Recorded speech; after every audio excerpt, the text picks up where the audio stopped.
이 조 바이든 민주당 후보가 뒷심을 발휘하며 치열한 접전을 벌이던 핵심 경합주에서 잇따라 전세를 뒤집었는데요.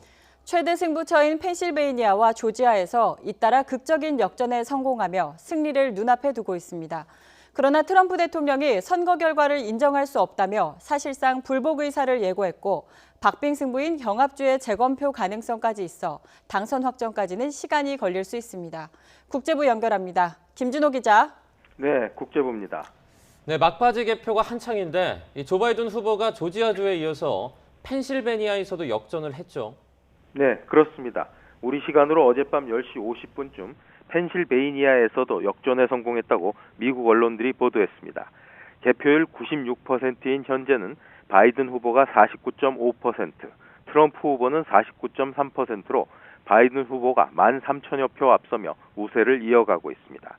펜실베이니아는 선거인단이 20명으로 이곳을 바이든 후보가 이긴다면 사실상 승리가 확정되게 됩니다. 펜실베이니아는 트럼프 대통령이 줄곧 앞서왔지만 우편 투표가 개표되면서 반전이 일어났습니다. 이에 앞서 조지아주에서도 바이든 후보가 역전에 성공했습니다. CNN은 우리 시각으로 어제 저녁 6시 30분을 지난 시각에 조지아주에서 바이든 후보가 트럼프 대통령에 앞섰다고 전했으며 조금씩 그 격차를 벌리고 있다고 전했습니다. 조지아주는 개표 시작 후 트럼프 대통령이 계속 앞서왔지만 표차가 계속 줄어들면서 99% 개표 결과 바이든 후보가 역전에 성공했습니다. 조지아주는 군 부재자와 해외 거주자들의 우편 투표가 현지 시각 6일 오후 5시, 우리 시각으로 오늘 아침 7시까지 도착하면 개표를 해야 됩니다. 경우에 따라 마지막 반전의 가능성이 남아있는 상황입니다. 조지아주는 16명의 선거인단이 걸려 있습니다. 주요 경합주에서 바이든 후보가 앞서 나가면서 미국 언론들은 대부분 바이든 후보의 승리가 임박했다고 보도하고 있습니다. 지금 미국 언론사마다 확보한 선거인단 수를 조금 다르게 집계하고 있는데요. 바이든 후보가 조지아와 펜실베이니아에서 승리할 경우 사실상 승리를 선언하는 언론사들이 나올 것으로 보입니다.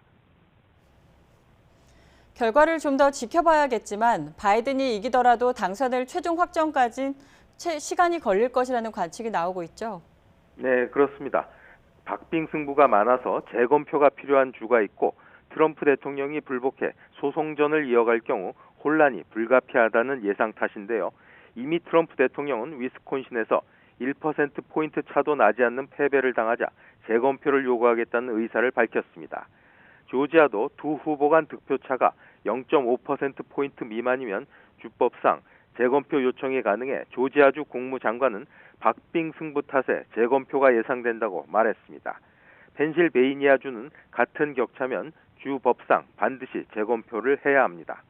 트럼프 대선 캠프는 우편 투표를 문제 삼아 이미 소송전에 돌입했고 미시간, 펜실베이니아, 조지아, 네바다를 정면 겨냥했습니다.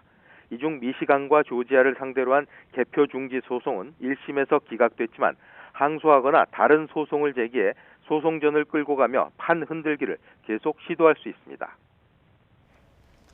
네, 이런 가운데 미국 일부 방송사들이 트럼프 대통령의 기자회견 생중계를 중간에 끊는 일이 발생했죠.